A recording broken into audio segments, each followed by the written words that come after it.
ஓம் சாந்தி. நாம் பிரம்ம பாபாவினுடைய சிறப்பம்சங்கள் பற்றி பார்த்துட்ருக்கோம். அதில் இன்று நாம் பார்க்க இருக்கிற சிறப்பம்சம் சத்தியத்தின் மேலாண்மை, அதாவது அத்தாரிட்டி. இதன் கூடவே பேச்சில் இனிமை. பிரம்ம பாபாவை சத்தியத்தின் மேலாண்மையில் வெளிப்படையான ரூபத்தில் பார்க்க முடிஞ்சது. அவருடைய மேலாண்மை நிறைந்த பேச்சில், அதாவது அத்தாரிட்டி நிறைந்த பேச்சில் ஒரு பொழுதும் அதிகாரத்தினுடைய வாடை தென்படல். அவருடைய அந்த அதிகாரமான சிநேகம் நிறைந்திருந்தது. பணிவும் அகங்காரத்தன்மையும் இருந்தது. ஆகையினால அவருடைய அத்தாரிட்டியான பேச்சு மிக அன்பா இருந்தது. இதில் தந்தையை பின்பற்றணும். ஏன் அப்படின்னா, சாகார உலகத்தில் முன்மாதிரியாக எடுத்துக்காட்டாக பிரம்ம பாபா விளங்கினாங்க. எப்படி பிரம்ம பாபாவை செயலிலும் சேவையிலும் முகத்தோற்ற பொலிவிலும் ஒவ்வொரு நடத்தையிலும் மேலாண்மையினுடைய சொரூபம் நிறைந்திருந்தது, அதே மாதிரி பாபாவை பின்பற்றக்கிட்டவங்கள்ட்டையும் சிநேகம் மற்றும் மேலாண்மை, பணிவு மற்றும் மகான் தன்மையும் கூடவே தென்படணும். தற்சமயத்தில் இந்த இரண்டு விஷயங்களிலும் சமநிலையாக வைத்திருப்பதில் முக்கிய கவனம் செலுத்தணும். பரமாத்மாவை வெளிப்படுத்துவதற்கு ஆதாரம் சத்தியத்தன்மை. முதலாவது சுயஸ்திதியினுடைய சத்தியத்தன்மை, இரண்டாவது சேவையில் சத்தியத்தன்மை. சத்தியத்தினுடைய ஆதாரம் தெளிவு மற்றும் பயமின்மை. இந்த இரண்டின் தாரணை செய்வதன் மூலமா சத்தியத்தன்மை மூலம் பிரத்யட்சம் ஏற்படும். எவ்விதமான தூய்மை குறைவு, அதாவது உண்மை தெளிவில் குறை இருந்தால் கடமையினுடைய சித்தி, அதாவது வெளிப்பாடு ஏற்பட முடியாது. ஆத்மானுடைய சகிப்புத்தன்மை, ஆத்மானுடைய சத்தியத்தன்மை அதனுடைய சதோப்பிரதான நிலை. ஆகையினால் சத்தியத்தன்மை அப்படிங்கிறது இயல்பான சமஸ்காரமாக இருக்கணும். சத்தியத்தன்மையில்தான் இனிமையும் குடிக்கொண்டிருக்குது. பொய்யான அதிகாரம் உடையவங்க அசத்தியமான விஷயத்துல கூட உண்மை அப்படின்னு நிரூபிக்கிறாங்க. அதே மாதிரி நிரூபிப்பதன் கூடவே பிறரை சத்தியமான வாக்கு அப்படின்னு சொல்லவும் வைக்கிறாங்க. அந்த பொய்யான செல்வாக்கு உடையவங்க இத்தனை பிரபாவத்தை ஏற்படுத்தக்கூடும் அப்படின்னா, சத்தியத்தின் மேலாண்மையுடைய நீங்க ஒவ்வொரு கருத்தையும் தெளிவாக சொல்லி சத்தியமான பாபாவினுடைய பக்கமா அனைவரது கவனத்தையும் திருப்பணும். ஆனால் சத்தியத்தின் கூடவே சொரூபத்தில் இனிமையும் பணிவும் வேணும். பயம் இல்லாமல் இருக்கணும். ஆனால் பேச்சு மரியாதைக்கு உட்பட்டு இருக்கணும். இந்த இரண்டு விஷயங்களிலும் சமநிலை வேணும். எங்கு சமநிலை இருக்குமோ அங்கு அற்புதம் தென்படும். அந்த வார்த்தைகள் கடுமையாக இருப்பதில்லை, இனிமையாக இருக்கும். இதுவே பாபாவை வெளிப்படுத்தும் சாதனம். இப்போ சத்தியத்தின் அத்தாரிட்டி மூலம் புதிய ஞானம் மற்றும் ஞான வள்ளலான பாபாவையும் வெளிப்படுத்துங்க.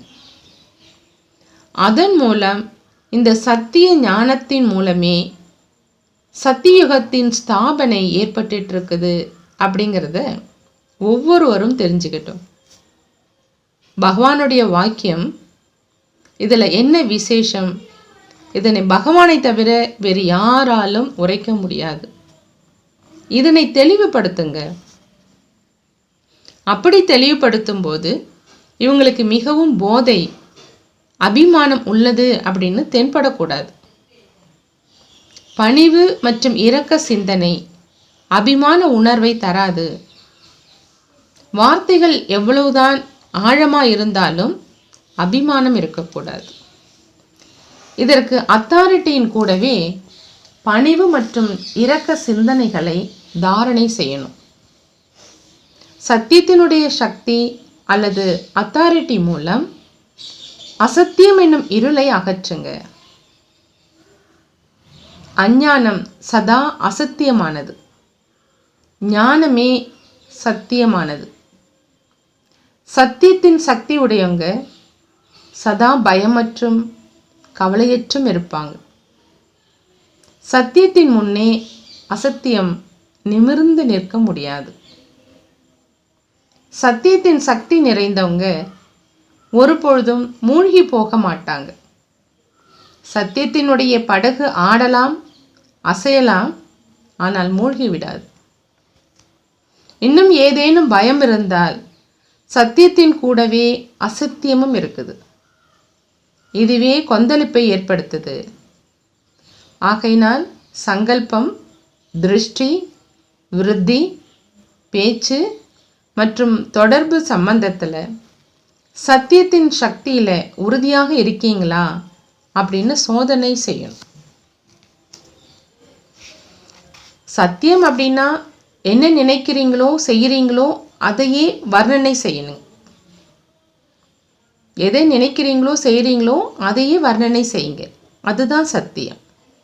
செயற்கையான ரூபம் இருக்கக்கூடாது. எண்ணம், சொல், செயல் 3 ரூபத்திலும் சத்தியம் வேணும். உள்ளுக்குள்ள எவ்வித விகர்மத்தினுடைய குப்பை இருக்கக்கூடாது. ஏதாவது பழைய சுபாவ சமஸ்காரத்தினுடைய குப்பையும் இருக்கக்கூடாது. யார் இவ்விதம் சுத்தமாக இருக்கீங்களோ அவங்களே உண்மையாக இருப்பாங்க. மேலும் உண்மையானவங்களே அனைவருக்கும் பிரியமானவர்களாக இருப்பாங்க. அவர்களது பார்வை, சொல் மற்றும் செயல்ல தானும் ஒருபோதும் உளைச்சல் வராது, பிறரையும் வருத்தாத அளவுக்கு பரிபக்குவத்தன்மை இருக்கும். ஆத்மாவுடைய சொரூபம் சத்தியமானது. சத்தியம் அப்படின்னா அழிவில்லாதது மற்றும் நிரந்தரமானது. பாபாவை கூட சத்தியம், சிவம், சுந்தரம் அப்படின்னு சொல்கிறோம். சத்தியமே சிவம், அதாவது கடவுள் உண்மையானவர், சத்தியமானவர் அப்படின்னு சொல்லப்படுது. சத்தியத்தின் மேலாண்மை மிக்க ஆத்மாக்கள், அதாவது அத்தாரிட்டி இருக்கிற ஆத்மாக்கள் பேச்சில், செயல், சம்பந்தம் தொடர்பில் செயற்கையான தன்மையை கொண்டிருக்க மாட்டாங்க. அவங்களுடைய விருத்தி, அவங்களுடைய பேச்சு, திருஷ்டி, நடத்தை அனைத்திலுமே சத்தியமே நிறைஞ்சிருக்கும். உள்ளும் புறமும் ஒரே நிலை தான் அவங்களுக்கு இருக்கும். இதே மாதிரி சத்தியத்தினுடைய அத்தாரிட்டி இருக்கிறவங்க சிந்தனையாலும் பார்வையாலும் சதா மலர்ச்சியோடு இருப்பாங்க. உண்மையானவங்க சதா நடனம் ஆடுறவங்க அப்படிங்கிற பழமொழி இருக்கு இல்லையா? அவங்களுக்கு சில சமயம் குஷி குறைவாகவும் சில சமயம் அதிகமாகவும் இருக்கிறது கிடையாது. நாளுக்கு நாள் ஒவ்வொரு சமயத்திலும் குஷியானது அவங்களுக்கு அதிகரிச்சுட்டே போகும். அவங்களுடைய ஒவ்வொரு பேச்சும் இனிமையின் கூடவே மேலாண்மையினுடைய அனுபவத்தையும் தரும். சத்தியத்தினுடைய மேலாண்மை உடையவங்க சதா நாகரிகமாக இருப்பாங்க. யாருக்கிட்ட நாகரிகத்தன்மை இல்லையோ அவங்க கிட்ட சத்தியம் இருக்காது. சத்தியத்தினுடைய கௌரவத்தன்மையை யாருமே மறைக்க முடியாது. உள்ளே இருக்குது ஆனால் வெளியே தென்படலை அப்படிங்கிற நிலை கிடையாது.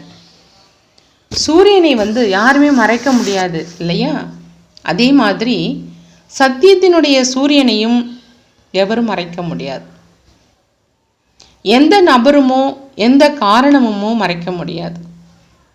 சத்தியத்தினுடைய சக்தி மிகவும் மகத்தானது. சத்தியம் அப்படிங்கிறது நிரூபிக்கப்பட தேவை கிடையாது. சத்தியத்தினுடைய சக்திக்கு தன்னை தானாகவே நிரூபிக்கும் திறன் உண்டு. சத்தியத்தை எவரேனும் நிரூபிக்க விரும்பினா அது பிடிவாதத்தினுடைய குணமாக ஆயிடும். ஆகையினால சத்தியத்தின் மேலாண்மையின் கூடவே பேச்சு, பார்வை, நடத்தை ஆகியவற்றில் நாகரிகமும் நிறைந்தவர்களாக ஆகுங்க. ஏதேனும் காரியத்தில் அதிகார வேகத்தோடு பேசும்பொழுது என்ன சொல்கிறாங்க? நான் சத்தியமாக நடக்கிறேன், ஆகையினால சக்தியுடன் பேசுகிறேன். சத்தியத்தினுடைய சக்தி உடையவங்க ஒருபோதும் குழம்பி போகிறது கிடையாது, பயப்படுறது கிடையாது, அவங்கள்ட்ட பலவீனம் இருக்காது.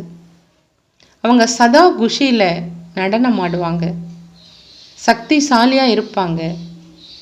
அவங்கக்கிட்ட எதிர்கொள்ளும் சக்தி அதிகமாக இருக்கும். சத்தியத்தை தங்கத்துக்கு சமமாக சொல்கிறாங்க, அசத்தியத்தை மண்ணுக்கு சமமாக மதிக்கிறாங்க. ஆக சத்தியத்தினுடைய சக்தி ஒருபோதும் அசைந்து கொடுப்பது கிடையாது, உறுதியாக இருக்குது. சத்தியத்தினுடைய சக்தி மூலம் சத்தியுகம் பிறக்குது. ஆக சத்தியத்தின் மேலாண்மை உடைய ஆத்மாக்களிடம் அபிமானங்கிறது இருக்க முடியாது.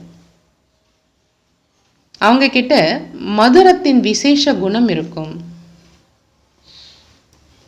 சத்தியத்தன்மை மூலமா குஷியும் பயமின்மையும் கிடைக்குது.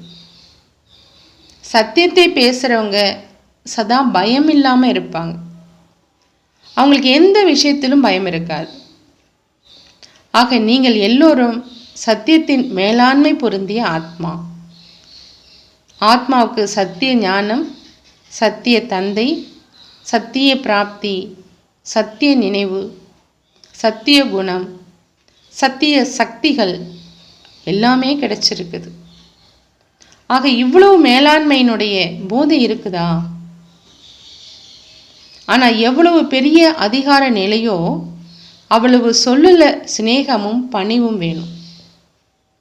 எப்படி மரத்தினுடைய பழங்கள் காய்ந்து குலுங்கும்போது அதிகமான எடையினால பணிவோடு தலைவணங்கி நிற்கிறது, அதே மாதிரி சத்தியத்தின் மேலாண்மை பொருந்திய குழந்தைகள் எவ்வளோதான் பெரிய அதிகார நிலையில் இருந்தாலும் அந்த அளவுக்கு பணிவுடனும் அனைவருடன் சிநேகத்துடனும் பழகணும்.